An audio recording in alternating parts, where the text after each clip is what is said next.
Ukraine और रसिया युद्ध के बीच बहुत बड़ा बयान रूस के राष्ट्रपति पुतिन ने दे दिया है। पुतिन ने कहा है कि जल्द ही पूरा यूक्रेन हमारा होगा, यानी पूरे यूक्रेन पर रसिया का कब्जा होगा। लेकिन ये कैसे होगा? लड़ाई तो दोनों तरफ से छिड़ी हुई है और यूक्रेन भी जब लड़ाई स्टार्ट हुई थी तब ये माना जा रहा था यूक्रेन बहुत ज़्यादा दिन नहीं टिक पाएगा, लेकिन उसे समर्थन बाकी देशों का मिलता रहा और वो लड़ाई लड़ता रहा है। उसके पास हिम्मत है लड़ाई लड़ने की, वो लड़ाई लड़ रहा है।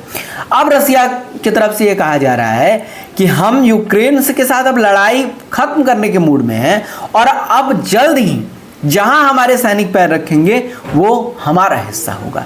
यानी कि अब बात सिर्फ इतनी नहीं है कि हम आपके सैन्य ठिकाने खत्म करेंगे, हम आपके जो भी महत्वपूर्ण स्थल है हम उनको निशाना बनाएंगे, सिविलियंस तक भी अब बात नहीं रही। अब बात है कि पूरा यूक्रेन ही कब्जा करना है। यानी कि लड़ाई अब दो देशों के बीच इस बात की नहीं है कि हम बड़े तो हम बड़े, बस ये है कि रसिया कह रहा है कि नहीं हम ही बड़े हैं, तुम बड़े नहीं हो यूक्रेन को, और तुम या तो सरेंडर कर दो या हम तुम पर कब्जा कर लेंगे और बहुत जल्द कब्जा कर लेंगे। और रसिया की जो रणनीति है वो आज से नहीं पुरानी रही है कि वो अपने दुश्मनों को चाहता है कि पहले ही पनपने से खत्म कर दिया जाए। लेकिन ये युद्ध इतना लंबा चलेगा इसका अंदाजा शायद रसिया को भी नहीं होगा।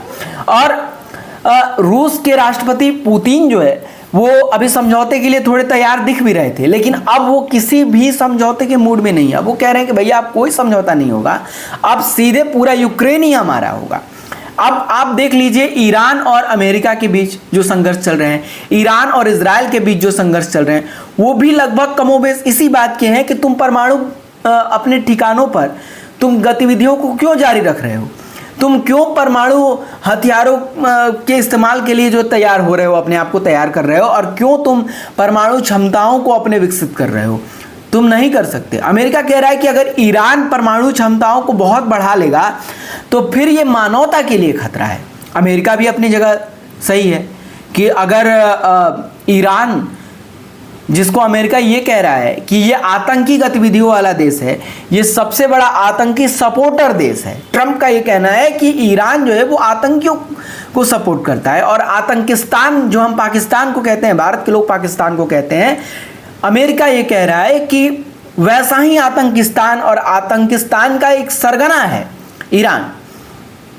और ईरान के पास अगर परमाणु क्षमता बढ़ गए, अगर उसने अपने परमाणु क्षमता को विकसित कर लिया, बढ़ा लिया, तो फिर ये पूरी मानव जाति के लिए, मानवता के लिए खतरा हो जाएगा, क्योंकि ये लोग चाहते हैं कि पूरी दुनिया पर इनका राज हो। और अमेरिका इस बात से चिंतित है कि ईरान जैसे जैसे पावरफुल होगा, अमेरिका के लिए वो संकट खड़ा होगा। जैसे भारत ये नहीं चाहता कि पाकिस्तान बहुत मजबूत स्थिति में आए, क्योंकि वो जैसे ही मजबूत होगा उसका एक ही एजेंडा है कि वो भारत को तंग करेगा। और पाकिस्तान जितना कमजोर होगा वो भारत के लिए अच्छा है, क्योंकि इससे शांति स्थापित तभी होगी जब पाकिस्तान कमजोर होगा। भारत मजबूत होगा, शांति स्थापित ऑटोमेटिक होगी, क्योंकि भारत की नीति ही नहीं है किसी को छेड़ने की। भारत हमेशा, चाहे किसी की भी सरकार हो, ऐसा नहीं है कि अभी बीजेपी की सरकार है, एनडीए समर्थित सरकार है तो ऐसा माहौल है, किसी भी कोई भी सरकार हो, भारत की नीति ही है कि हम पहले किसी पर अटैक नहीं करेंगे। और भारत हमेशा से शांति प्रिय देश है और ये शांति ही स्थापित करना चाहता है। आप देखिए ना, शांति के लिए हमने अपने देश के दो टुकड़े विभाजन हो गए, मतलब देश में जो है सब सही से रहे, इसके लिए भाई पाकिस्तान जिन्होंने मांगा उन्हें पाकिस्तान दे दिया गया। अब सोचिए इससे बड़ा त्याग क्या होगा? जो भारत की भूमि त्याग के लिए जानी जाती है वो त्याग सीधे सीधे दिख रहा है।